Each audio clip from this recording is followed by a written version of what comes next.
امضای قرارداد آغاز کار عملی 5 پروژه تولید برق با حضور ملا عبدالغنی برادر معاون اقتصادی رئیس وزیران. رئیس شرکت برشنا میگوید این پروژه ها در 5 ولایت ظرفیت تولید 845 مگاوات برق را دارد که از این میان 330 مگاوات برق آفتابی و 515 مگاوات برق حرارتی است. د یاد شویو پروژو ټولیز ظرفیت 845 مگاوات دی چې نږدې د ګاونډیو هیوادونو څخه د وارداتي برېښنا له مجموعي کچې سره برابر دی.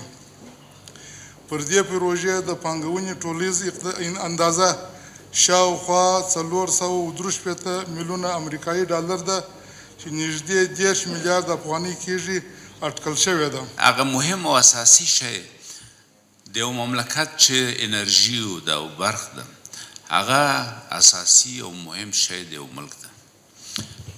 نو که برقی د قانون برخولري په کلو کې سرخانه خلق جوړي.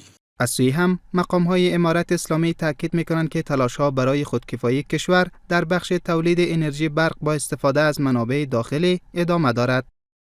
موږ خپل هم د غازو او نفتو احتمالي غني ساحل لرو چې که اکتشاف وشي نو د افغانستان اړتیاوې په سم معنا پر کولای شي. اوس د دې وخت راغلی دی چې په څه طریقه ملک خودکفا کو د خلکو د احتیاجات وساتو. ان شاء الله دا وخت راغلی دی. دا ارمان به هم ان شاء الله د افغانانو پر کېږي.